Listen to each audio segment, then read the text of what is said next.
Hi friends, எல்லோரும் நல்லா இருக்கீங்களா? இப்போ நம்ம கேரளா ஸ்டைல் மீன் குழம்பு தான் பண்ண போகிறோம்.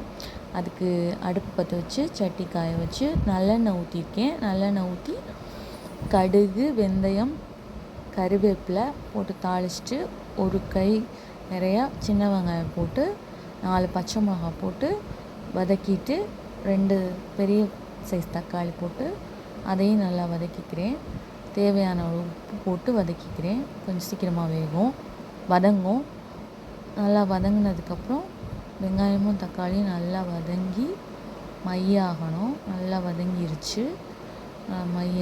நல்லா மையாக வதங்கிருச்சு. இந்த டைமில் ஒரு முருங்கைக்காய் கட் பண்ணி வச்சுருக்கேன். கேரளா ஸ்டைல் மீன் குழம்புக்கு முருங்கைக்காவும் மாங்காவும் ரொம்ப அவசியம். அதையும் போட்டு நல்லா வதக்கிக்கிறேன். முருங்கைக்காய் நல்லா வதங்கட்டும். வதங்கினதுக்கப்புறம் ஒரு ஸ்பூன் மஞ்சள் தூள், 4 ஸ்பூன் பெரிய ஸ்பூன் தான், 4 ஸ்பூன் பெரிய ஸ்பூன் நல்லா உரப்பு காரம் மீன் குழம்புக்கு புளியும் காரமும் அதிகமாக இருந்தால் தான் நல்லாயிருக்கும், டேஸ்ட்டாக இருக்கும். அதனால் கொஞ்சம் கூடவே குழம்புத்தூள் போட்டுக்கணும். போட்டு ஒரு வதக்கிட்டு ஒரு எலுமிச்சம்பழம் அளவுக்கு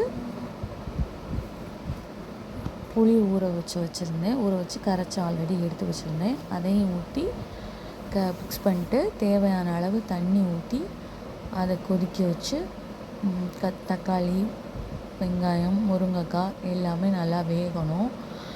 நல்லா கொதித்து நல்லா வெந்து வரட்டும்.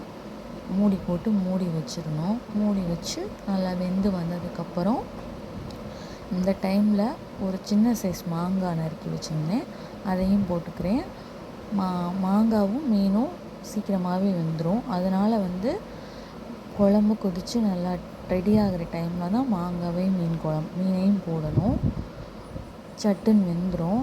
நல்லா போட்டுட்டு ஒரு 5 நிமிஷம் மூடி போட்டு மூடி வைங்க. உடனே வெந்துடும் மீனும் மாங்காவும். அதுக்கு மேலே கொதிக்க விட வேண்டாம், கரைஞ்சிரும். இந்த டைமில் உப்பு காரம்லாம் எப்படி இருக்குன்னு செக் பண்ணிக்கோங்க. இதே மாதிரி ஸ்டைலில் நீங்களும் வீட்டில் செஞ்சு பாருங்கள். நல்லா கேரளா ஸ்டைல் மீன் குழம்பு ரெடி.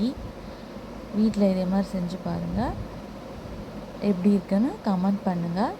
அதோட நம்ம சேனலை லைக் அண்ட் சப்ஸ்கிரைப் பண்ணுங்கள். Bye friends.